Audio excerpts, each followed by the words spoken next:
ricos por montones ya llegaron al poder, llenaron corporaciones y hasta elevaron sus sueldos, queridos benefactores. Mientras el pueblo tiene hambre, ¿qué más quieren los señores? ¿Qué más? ¿Qué más? ¿Qué más quieren los señores? ¿Qué más? ¿Qué más? ¿Qué más quieren los señores?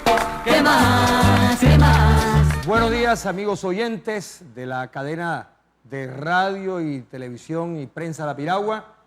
Tenemos el inmenso gusto de tener en nuestros estudios al representante a la Cámara por el Departamento de Córdoba, el doctor Erasmo Zuleta, con quien vamos a dialogar sobre todos estos temas de actualidad que se vienen presentando a lo largo y ancho del territorio colombiano. Doctor Erasmo, muy buenos días. Muy buenos días, querido Rafa, un saludo especial para ti y para todo tu equipo de trabajo del diario La Piragua en este día de hoy. Una vez más, gracias.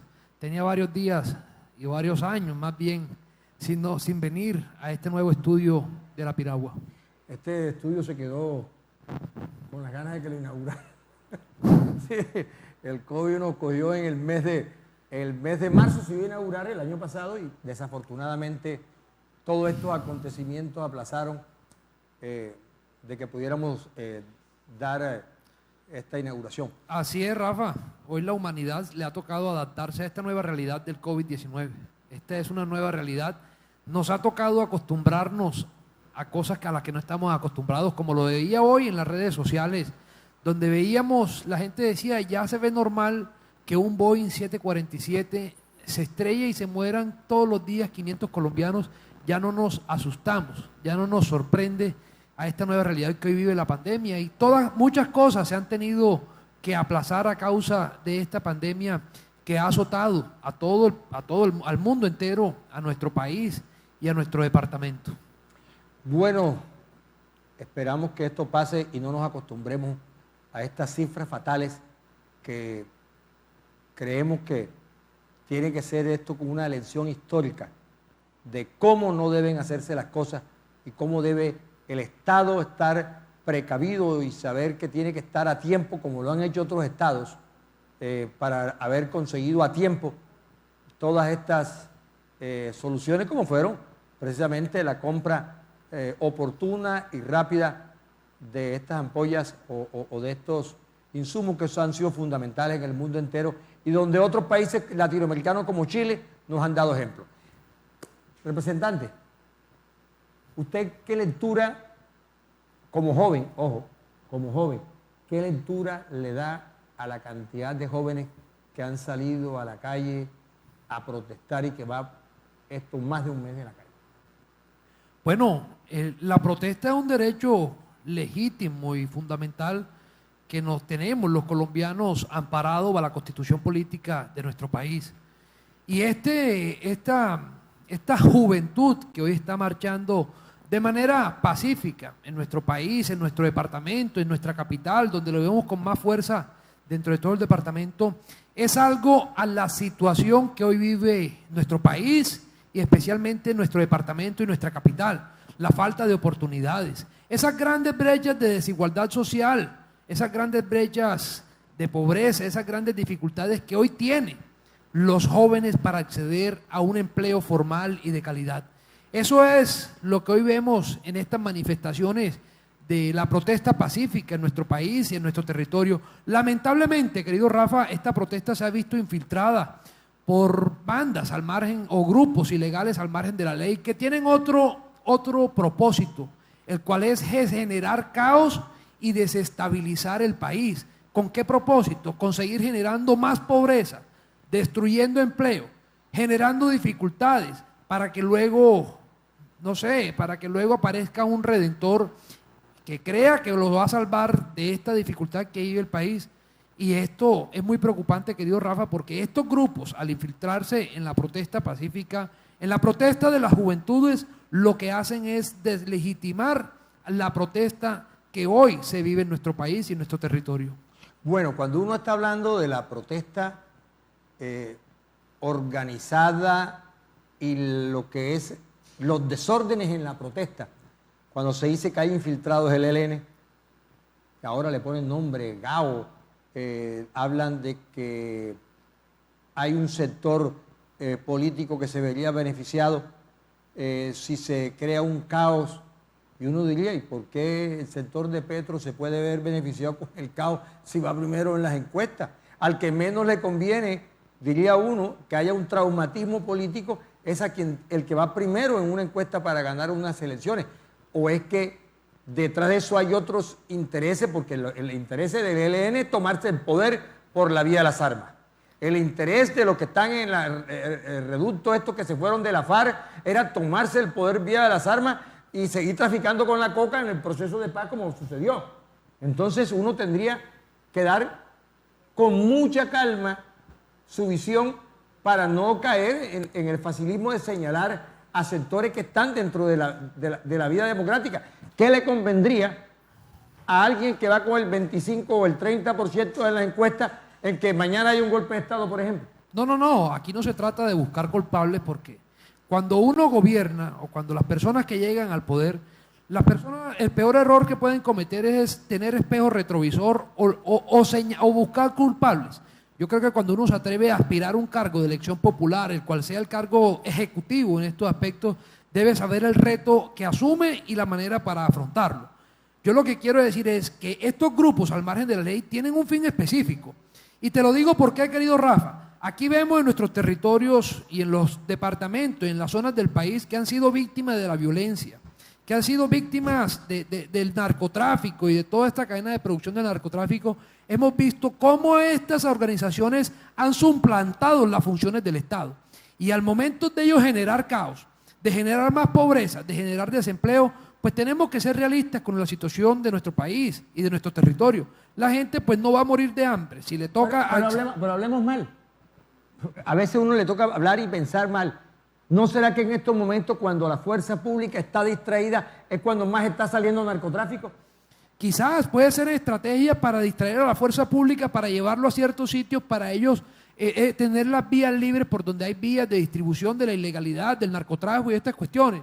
Yo aquí no se trata de buscar, yo creo que es prematuro hoy hablar de temas presidenciales cuando solamente hay un solo candidato en la palestra pública. Falta mucho camino por recorrer y yo nunca he sido un hombre que en mi ejercicio de la vida pública he buscado culpables a las causas sociales, ni mucho menos quienes salven o que se abanderen o quieran ser los que salven de temas de causas sociales que nos competen a todos los colombianos independientemente si ocupemos o no cargos públicos. Bueno, representante, usted propuso, y ahí vamos a llegar a un terreno de las soluciones, porque nosotros sabemos lo poderosos que son los fondos de pensiones. Unos fondos de pensiones que tienen alrededor de 330 billones de pesos ahí en sus fondos, depositados de los colombianos.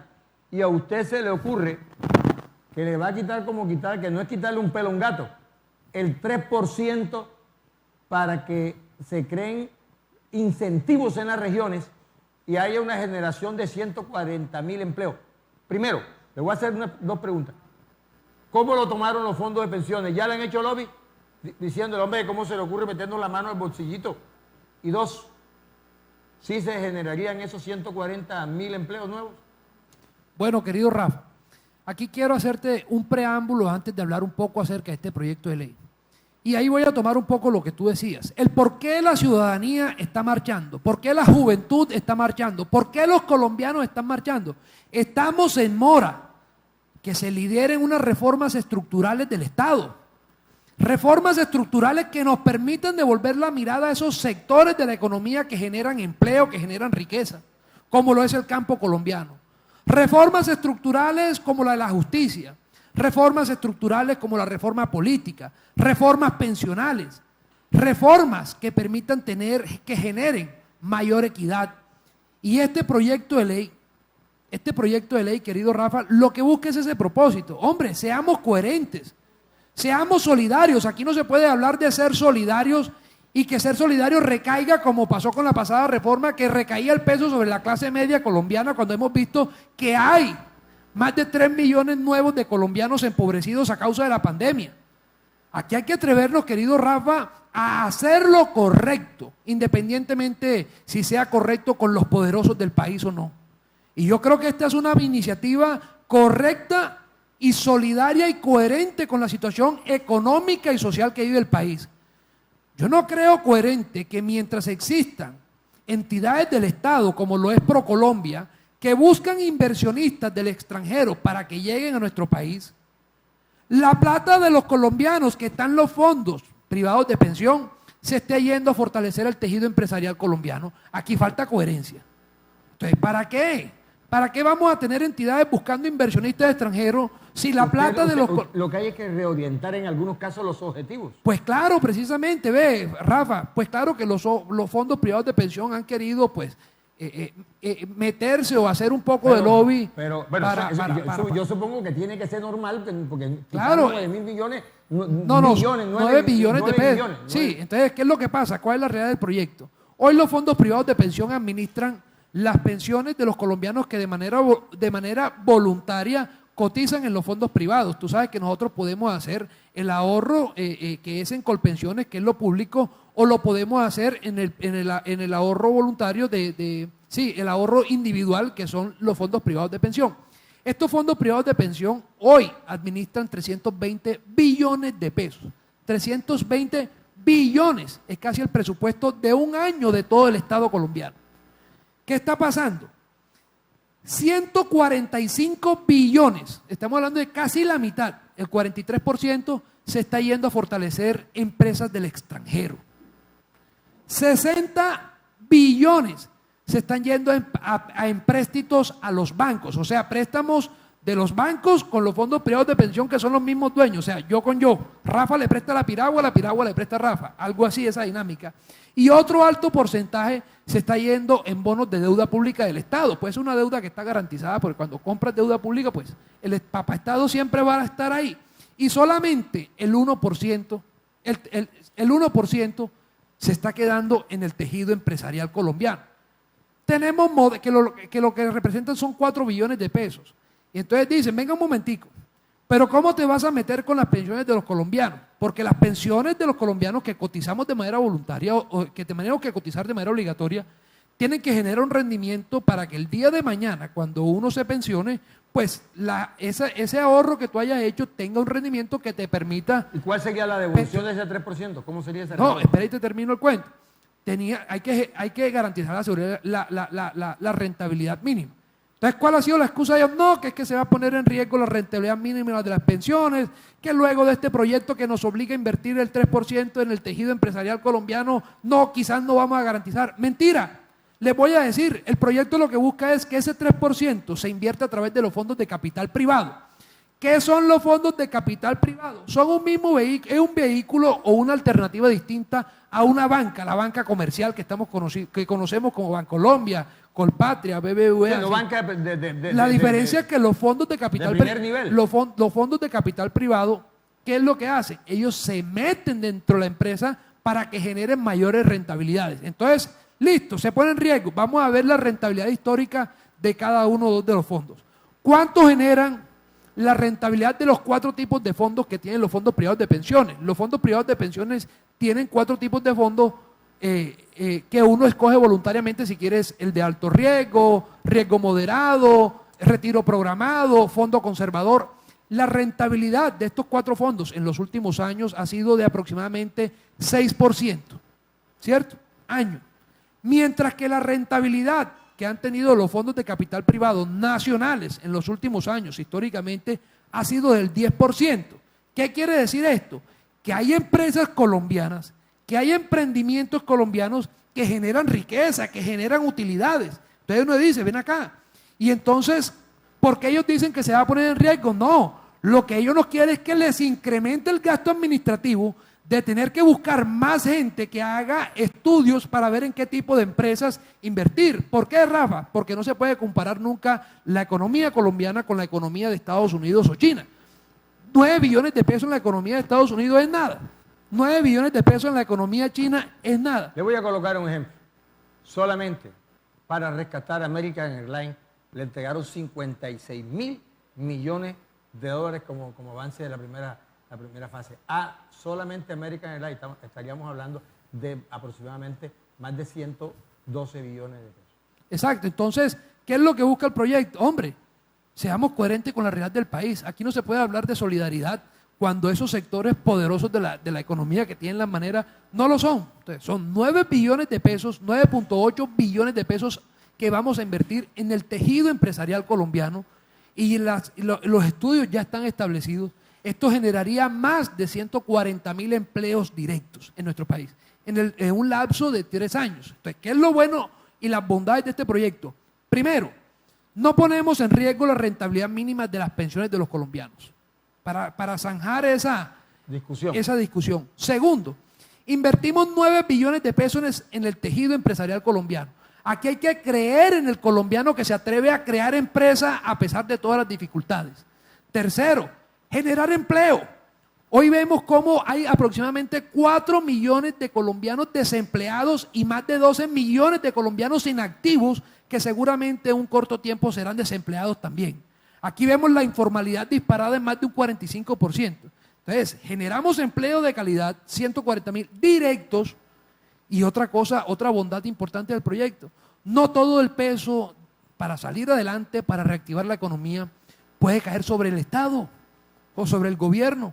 Aquí hay que buscar la solidaridad de estos sectores. ¿Qué opinión le merece, haciendo un paréntesis dentro de lo que usted está diciendo, lo que firmaron las 25 principales empresas privadas del país, donde pidieron que se dé una reforma que cobija a esas empresas y la tramiten en el Congreso de la República para ellos contribuir rápidamente al desarrollo de Colombia y no sé... Esa ha sido y modificar lo que se venía cargando hacia una clase media cada día más pobre.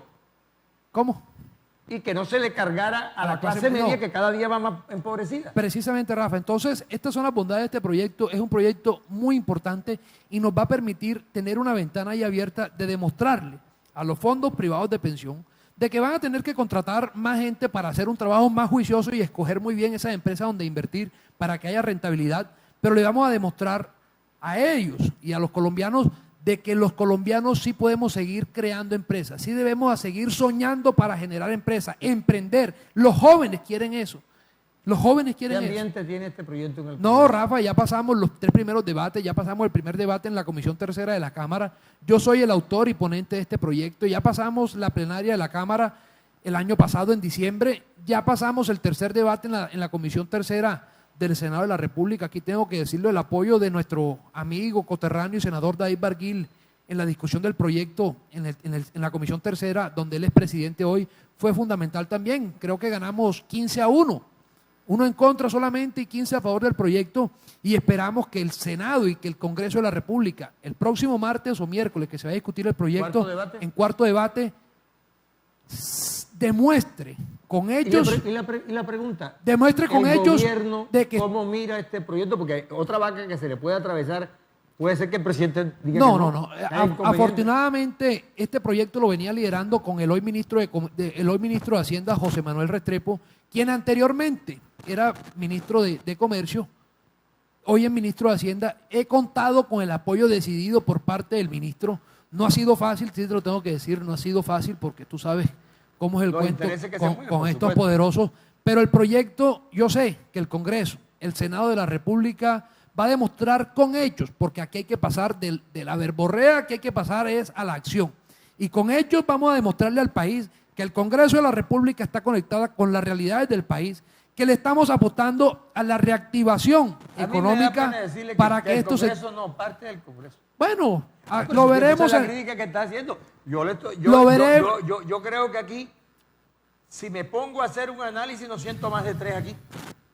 Lo veremos en los resultados. Esta es una competencia. Así es. Y aquí yo por eso lo digo, si yo pongo a buscar el resultado, no siento a más de 3 parlamentarios y estos vergonzosos de Córdoba que presenten proyectos.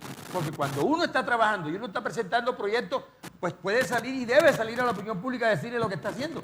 Así que a ustedes no los eligen para que estén en el oscurantismo, ni que al contrario, tienen que rendir un informe a la opinión pública. O para eso no fue que votaron por ustedes. Así es, Rafa, y yo te agradezco a ti esa claridad. Entonces, para terminarte un poco, decirte, este martes o miércoles le daremos el cuarto debate a esta iniciativa que va a ser de gran alivio para la economía colombiana y va a demostrar que el Congreso de la República, cuando quiere, sí puede liderar reformas estructurales que permitan demostrar que sí se puede generar mejores y mayores oportunidades sin poner en riesgo la estabilidad económica ni la viabilidad del caso de las pensiones. Sectores de la economía. Y cuando tú dices el tema de que el tema del parlamentario, que debemos hacer el ejercicio y hacer una evaluación y demostrarle a la ciudadanía que estamos haciendo, yo sí creo que eso es muy importante, Rafa, y cada día que pasa, ustedes como medio y como poder que ejercen en la sociedad, eso sí hay que aclararlo porque desafortunadamente se ha distorsionado el papel del congresista o se ha querido distorsionar por parte de la sociedad, pero es entendible. Es entendible, ¿por qué, Rafa? Porque nosotros vivimos en un departamento, una región, un país que se ha acostumbrado a ese sistema clientelista que yo te voto y tú me das, una contraprestación directa, y eso no puede seguir siendo así, Rafa. Aquí lo que necesitamos son proyectos de este tipo que generen oportunidades para que la gente no siga queriendo ver lo público como la única manera de vivir. Aquí hay que buscar oportunidades, empresas, industrias que realmente generen riqueza, generen empleos de calidad. Bueno, ¿qué otros proyectos tiene usted? ¿Ha presentado que van cursando como ponencia o proyecto de ley que crea usted que sea necesario que la opinión pública sepa que usted viene haciendo allá desde el Congreso? Rafa, he radicado 2 proyectos que son de mi plena autoría. El segundo proyecto es al que hice referencia el día de ayer, el Día del Campesino. Yo creo que aquí hay que... ¿Día del Campesino de qué? El campesino ejerce una labor fundamental. Los campesinos colombianos y cordobeses nos llenan de esperanza a todos de seguir soñando. Nos llenan la mesa diariamente. No, nos llenan la mesa y además de eso, con su labor nos llenan de esperanza de que algún día tiene que llegar una reforma estructural del campo colombiano que permita saldar esa deuda histórica que existe con el campo colombiano. Aquí no podemos seguir con el cuento de que feliz día del campesino y qué se hace por el campesino. Le entregan unos machetes. ¿Qué se hace por el campesino? Es que tenemos que decir, ¿qué se hace por el campesino colombiano? Cuando hoy vemos que la gran brecha de desigualdad social que existe entre lo urbano y lo rural son abismales. Aquí se necesitan, son hechos para el campesinado colombiano.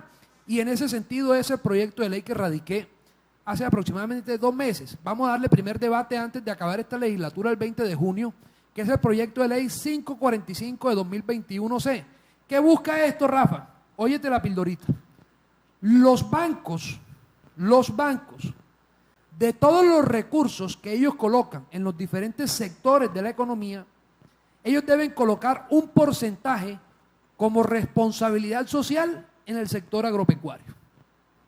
¿Me entendiste? Le voy a explicar un poco a la ciudadanía. Sí, claro. La banca como tal, coloca miles de billones en diferentes sectores de la economía.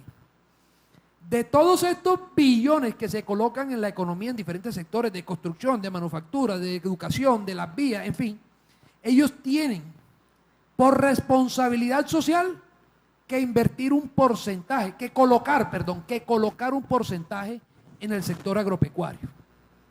¿Cuál es la realidad hoy? Que esos billones que ellos tienen que colocar en el sector agropecuario son 18 billones los que están colocando hoy en el sector agropecuario. ¿Y debe ser cuánto? No, deben ser 18 y están colocándolo en el sector. Es una obligación por ley que lo tienen que hacer. Pero cuando vamos a analizar dónde se están colocando, vemos que 16 billones se están quedando en el gran productor. Entonces uno dice, no, aquí no se trata de decir que hay que quitarle al que tiene para darle al que no tiene. Aquí no se trata de decir que es que el gran productor, los agroindustriales no son importantes en la economía y en el sector agropecuario. Claro que son fundamentales, cosa que le falta también a nuestro departamento. A nuestro departamento le falta transformar esa materia prima. Entonces ese no es el discurso. Lo que estoy buscando con este proyecto, querido Rafa, es esa deuda que existe con el campo colombiano, nosotros la resarcimos o la reparamos de 2 maneras. Una, políticas públicas que protejan al campesino colombiano. Y segundo, plata, recursos que lleguen al pequeño y mediano productor para que ellos sigan o se estimulen a seguir sembrando y de esta manera también buscar la manera de que le compren su producción. ¿Qué es lo que buscamos con este proyecto, querido Rafa?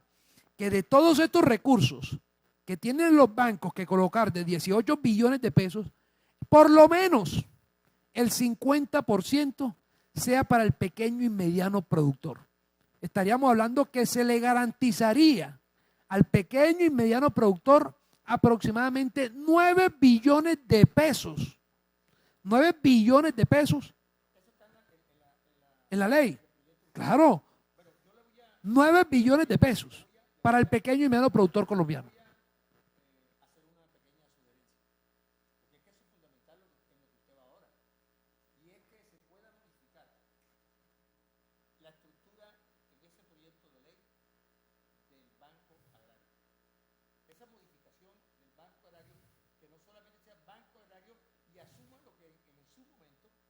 Que lo que en su momento era el banco ganadero. O sea, tenga agrario y ganadero y fomento ganadero. O sea, que tenga solamente es adicionar y esa modificación traería una cantidad de recursos adicionales en que directamente recobre la importancia el banco agrario, que debe ser también para la gestión ganadera, pero que le permita que sea claro en lo que usted está diciendo, solamente cobijado para el pequeño y mediano agricultor. Exacto. Y no se lo entreguen a los grandes productores. No, y es que Rafa, aquí no podemos decir, claro que es importante que quienes hacen parte de gran productor, que quienes son los que hacen parte de la cadena en el segunda y tercera eslabón de la cadena productiva. Pero tienen otras posibilidades. Claro que entonces a eso es lo que yo digo. Vengan acá un momentico, no nos digamos mentiras. Mi familia es empresaria, yo vengo de familia empresaria hace más de 60 años. Fui vicerrector administrativo y financiero de la Universidad del SINU. Conozco los créditos que pueden acceder esas empresas que manejan altos recursos. No les neguemos la oportunidad de que el pequeño y mediano productor se vea beneficiado. Entonces lo que digo, hombre, son 18 billones de pesos que tiene que colocar la banca para el sector agropecuario. Hombre, destinemos por lo menos el 50% para el pequeño y mediano productor, que son 9 billones de pesos, y otros 9 billones de pesos para el segundo y tercer eslabón de la que tiene que definirse del sector. ¿Qué es un mediano? Adicional a eso, Rafa, por capital tiene que definirse. Un parágrafo. ¿Qué es un mediano? Un parágrafo. Las industrias o aquellas empresas que accedan a estos tipos de créditos de cartera sustitutiva de Finagro tendrán que pagarle un plazo menor a 90 días al pequeño y mediano productor. Entonces yo creo que este es un proyecto de ley bondadoso. Antier estuve reunido con el presidente de Finagro, Dairo Estrada. Lo hice, pues, afortunadamente encontré un apoyo y fue bien recibido el proyecto. Vamos a hacerle unos ajustes, porque como te lo digo, Rafa, hoy hay que pasar del dicho al hecho. Siendo un proyecto que están en la Comisión Quinta. Tercera. Bueno, pero también tiene injerencia la tiene un tema, o sea, es el sector, pero es un tema netamente económico. Es un tema netamente económico. Entonces entra por comisión tercera. Yo soy autor y seré ponente también del proyecto. Pero el cual tiene incidencia también en el sector agropecuario. Claro, de cada comisión. Sí, pero la temática es netamente económica. Bueno, esto tiene posibilidades de que a través de ese proyecto o a través de otro proyecto se busque la modificación estructural, porque es un proyecto económico del Banco Agrario. Esto lo debe... Esto puede hacer hasta en otro proyecto, pues si no quiere enredarse de pronto. No, Rafa, esto tendrá que ser a través de otro proyecto, porque estos proyectos generan escozor en ciertos sectores en la banca, porque es que estamos hablando es que el banco. A los bancos les va a tocar hacer un trabajo más duro, que es buscar la manera de colocar los recursos. ¿Y cómo lo hace? Con sucursales, con mayores números, gente que vaya a hacer mercadeo en el sector rural. Mire, hay que sacarlos de la comodidad. ¿Usted está de acuerdo, por ejemplo, que cada departamento, el que no lo tenga, porque hay departamentos que tienen su fondo fondo del ganado bien estructurado, como Antioquia, donde se dé la oportunidad que nuevamente, directamente, el Estado garantice un mínimo de estabilidad para que lleguen a las pequeñas parcelas un mínimo de ganado que garantice un mínimo vital alimentario? Es que donde está las 3, 4 vaquitas mínimo en esas parcelas, hay también una garantía alimentaria importante. Y si se garantiza en esa cadena no solamente que se produzca para el sustento diario, que la leche, el queso, y si queda excedente, pues indudablemente le va a permitir una renta adicional al campesino, que no solamente viva del campo, sino que tenga la posibilidad de que tenga un valor agregado con ganado. Rafa, sí, o sea, hay mucho por hacer por el sector. Sí, Hay usted está hablando de algo sí. que se llama que el campo dale valor agregado a lo que produce el campo. Y eso es lo que hay que hacer en nuestro departamento.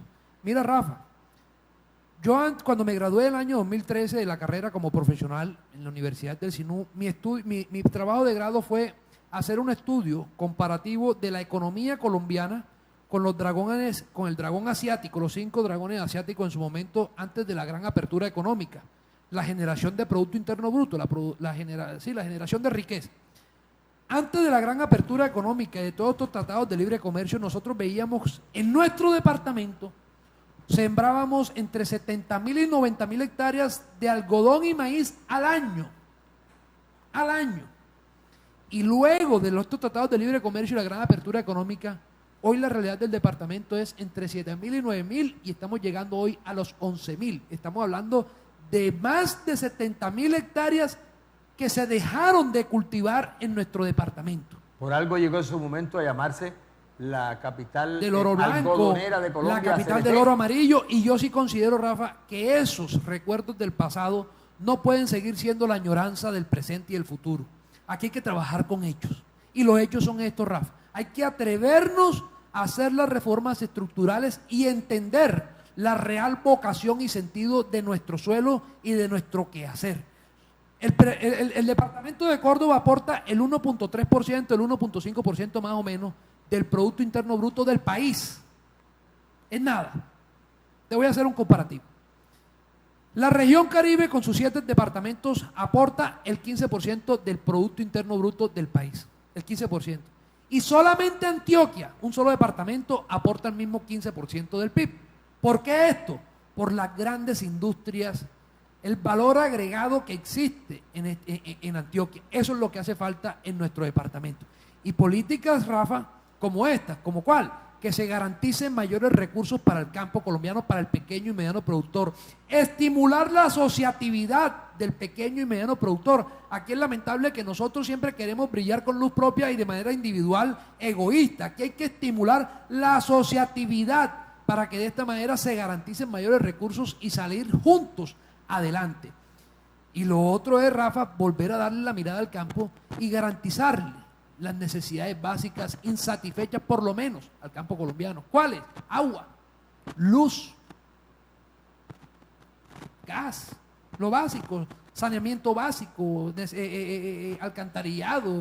O sea, son cosas básicas que hay que darle al campo colombiano, hombre, para saldar esa deuda que existe con el campo. Entonces, estas son 2 iniciativas que tengo. La otra, Rafa, la verdad es que me he descuidado un poco porque me he dedicado a la de los fondos privados de pensión. La otra es, nosotros vimos que en medio de la pandemia la gente hablaba de las ARL. Bueno, tú tienes empresa, a ti te toca te toca pagarle la ARL a todos tus empleados. Y yo te quiero decir, ¿qué te trajeron las ARL a ti en medio de la pandemia? Nada. Eran las obligadas por parte del Estado de ayudar o de proveer. Estaban felices porque estaba la gente en casa. Claro. Entonces seguían facturando, seguían generando riqueza y sin riesgos. Y sin hacer nada. ¿Qué es lo que yo busco? ¿Qué es lo que busco con este proyecto de ley? Decirle un momentico. Ustedes no pueden convertirse en un peso para el empresario. Ustedes tienen que ser un aliado tanto del empresario como del empleado, que realmente representen un alivio para el empleado. Entonces, ese es otro proyecto de ley que tengo ahí. Me falta, voy a dedicarme un poco más apenas saque este proyecto de los fondos privados de pensión, que me parece un proyecto importantísimo. Te voy a dejar una tarea. Es que yo creo que con eso te voy a dejar una tarea. Con la nueva reforma tributaria que radicará el gobierno, se busca recaudar 15 billones de pesos. 15. Y con mi proyecto de ley le garantizamos al tejido empresarial colombiano 5 billones. Estamos hablando una tercera parte de lo que se pretende recaudar. Te voy a dejar una tarea. Hazla. Busca o ponga a tus jóvenes que son bastante estudiosos y meticulosos. ponlo a revisar qué iniciativas parlamentarias han tenido la envergadura de este proyecto que garanticen 5 billones para el tejido empresarial colombiano y que generen más de 100.000 empleos 5 o directos. 9. O sea, 5 adicionales. Hoy hay 4, porque hay uno. Hay 1.4, con mi proyecto, hay 1.4%. Con mi proyecto de ley lo estoy llevando al doble, al 3%. O sea, pasamos de 4.4 billones a 9.3 billones de ¿Y pesos. cómo sería el direccionamiento de esos recursos según las diferentes áreas del emprendimiento? Rafa, ¿Quién dirige eso? te voy a decir. O sea, porque son ellos mismos los que van a soltar la plata donde Ellos tienen que ponerlos en fondos de capital privado. Como te dije.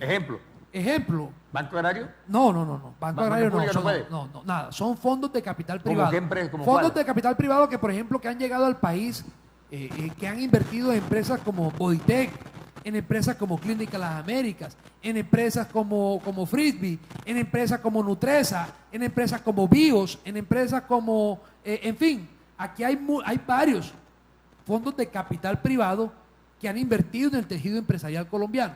Yo qué quisiera, ¿a dónde va a apuntar?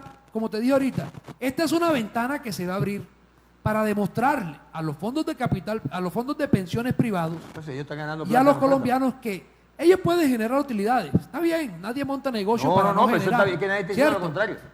Pero le vamos a demostrar que los colombianos, a pesar de las dificultades y las limitantes, las barreras que existen para crear empresas, sí podemos seguir creando empresas, sí podemos seguir soñando en la generación de empleo de calidad y de riqueza. Y esto lo que va a abrir, Rafa, es que como lo tienen establecido otros países vecinos y de la OCDE, ese grupo económico al que hoy pertenece Colombia, pero que estamos como un poco lejos. ¿Qué dicen ellos? Ellos dicen, un momentico, queridos fondos de pensiones, ustedes pueden invertir máximo el 20% de los recursos en el exterior. El resto del 80% me lo invierten aquí. Segundo, de todo el porcentaje, tanto por ciento para el sector agropecuario, tanto por ciento para el sector de infraestructura, tanto por ciento para el sector de manufactura. Entonces, eso va a ser el final. Ojalá sea congresista y tenga la oportunidad de seguir viendo la manera positiva en la que impactará este proyecto de ley en la economía colombiana para que luego sigamos dando esa batalla para que los recursos de las pensiones de los colombianos, los recursos colombianos se inviertan en el tejido empresarial colombiano. No se puede poner una más barrera. El primer paso es decirle, vamos a pasar al 3%, vamos a invertir 9 billones de pesos en el tejido. Posteriormente daremos ese debate para regularlo de tal manera de que mayores recursos vayan para sectores estratégicos de la economía que nos permitan reactivar estos sectores con los cuales hoy están marginados y que en épocas anteriores eran generadores de riqueza. Representante, mire, ha sido muy enriquecedor esta charla. Aquí necesitamos, antes que las críticas destructivas hacia los que nos representan en el Congreso, es pedirles que nos simplifiquen y nos digan qué han hecho. Y sean ustedes, nuestros televidentes, nuestros oyentes y los que nos leen en el diario, porque esto va a estar en el diario de La Piragua y en todas las redes sociales. Cuando ellos vayan a buscar el voto nuevamente, sea la justificación de su trabajo y no el que vaya a pedir un bulto de cemento, el que vaya a buscar una lámina de zinc, porque ahí lo que se está es entregando el futuro de su familia. El que vende el voto entrega su futuro, el de su familia y el de las generaciones por venir. El que hace, el que demuestra capacidad para construir, pues independientemente al partido que pertenezca, pues la gente tiene la obligación también moral de hacer parte y apoyar a quienes nos ayudan a transformar una sociedad que cada día más desigual. Han buscado vías para protestar como lo que ha pasado ahora, y en momentos de protesta hay que presentar también los momentos de soluciones, y este es uno de los momentos de soluciones a lo que está pasando en nuestro país. Representante, para terminar, ¿cuál es su mensaje a todo esto que está pasando y a la gente que hoy lo está escuchando? Rafa, para terminar y tomar un poco, a mí sí me llena que tú decías que es importante que la ciudadanía conozca de nuestras iniciativas, de nuestro quehacer constitucional, porque como te lo decía al inicio de la entrevista, hay que saber cuál es el papel del congresista. Nuestro papel constitucional principal es hacer las leyes, es aprobar leyes, hacer control político y gestionar recursos para nuestro departamento, para nuestras regiones, para el país, el desarrollo generalizado de nuestro país. El mensaje es ese. Esta situación que vivimos hoy, social y económica, que se agudizó por motivos de la pandemia, por las decisiones que hubo que tomar para contener, para preservar la vida sobre la economía, fue lo que ha llevado a la ciudadanía a ese inconformismo, o lo que terminó de animar a la ciudadanía a salir a marchar por esas grandes desigualdades y dificultades que hoy vive nuestra ciudadanía. Como lo dije, hoy la mitad de los colombianos aproximadamente son considerados pobres. En nuestro municipio son cientos de miles los monterianos los que no tienen ni siquiera las 2 comidas diarias. Entonces, como lo digo, la protesta pacífica es un derecho constitucional y legítimo que tenemos todos los colombianos. Pero la protesta no se puede quedar solamente en protesta. Aquí hay que plantear soluciones. Hay que abrir canales de diálogo para que estos canales de diálogo terminen en una finalidad que hoy la realidad es: las transformaciones del país se hacen desde el Congreso de la República con la voluntad del Ejecutivo. Y muchas veces se puede imponer la voluntad legislativa del Congreso sobre la voluntad del Ejecutivo, como él la muestra a un botón el proyecto de ley mío que modifica el régimen de inversión de los fondos privados de pensión. Se lo digo, y se lo he dicho a la juventud, se lo digo a ustedes, Rafa, como medio informativo, como poder en la sociedad, la mejor herramienta que tenemos la ciudadanía para cambiar y expresar ese inconformismo es con el voto. Atrevámonos. Hoy, cuando... Y a mí no me da pena. Yo voy a pedir el voto nuevamente mirando la cara a los cordobeses. Bueno, es que cuando yo creo que aquí, cuando uno tiene algo que mostrar, tiene algo que exigir. Porque yo creo que lo primero que también es que a usted le van a exigir. Y usted va a decir, yo presenté esto, hemos beneficiado. También lideramos, Rafa, para que sepan, desde que fui coordinador ponente del Plan Nacional de Desarrollo, logramos establecer o que quedara incluida la vía que comunica Santa Lucía con Moñitos. Esta es una vía que ya es una realidad. Aproximadamente en el mes de julio iniciarán las obras de esta vía que comunica a la capital, a Montería, con la zona costanera del departamento, porque es paradójico que en la zona costanera, con ese gran potencial turístico que tiene, sean los municipios con mayores índices de pobreza y necesidades básicas insatisfechas. Entonces, como coordinador ponente del Plan Nacional de Desarrollo, como coordinador ponente, logramos incluir esta iniciativa dentro del Plan Nacional de Desarrollo, lo que permitió que hoy la vía Santa Lucía Moñitos sea una realidad. Esta es una obra, una obra, ¿sí?, de mucha envergadura para la zona costanera. Esto permitirá lograr... Mira, ahí está el cinturón de miseria de la cantidad de la ruta del plátano, todo lo que se pierde. Esto lo desembotellaría y si se lleva más recursos para las placahuellas, para que de las veredas más apartadas salgan a esta vía troncal a sacar sus productos, yo creo que estamos contribuyendo indudablemente a mucho del desarrollo de lo que realmente Así es, Rafa, el mensaje final es, hombre, a la juventud, a los cordobeses, a todos los que nos escuchan a través de este importante diario de la Piragua es: atrevámonos, participemos de la política, pero de manera propositiva, porque estamos obligados a participar. De lo contrario, estaremos condenados a seguir lamentándonos. Y la mejor herramienta es el voto. Lo están escuchando a través de las 7 emisoras de la cadena radial La Piragua en toda la costa caribe y a través de nuestras redes en el mundo entero. Esperamos que el debate, Rafa, sea enriquecedor en la próxima contienda electoral y, bueno, espero contar contigo en el 23. Te la dejo ahí. Amigos, oyentes, televidentes y los que nos leen, muchas gracias por estar acompañándonos en esta enriquecedora entrevista con el representante de la Cámara, Erasmo Zuleta Bechara. Feliz día. Rafa, ¿cuánto?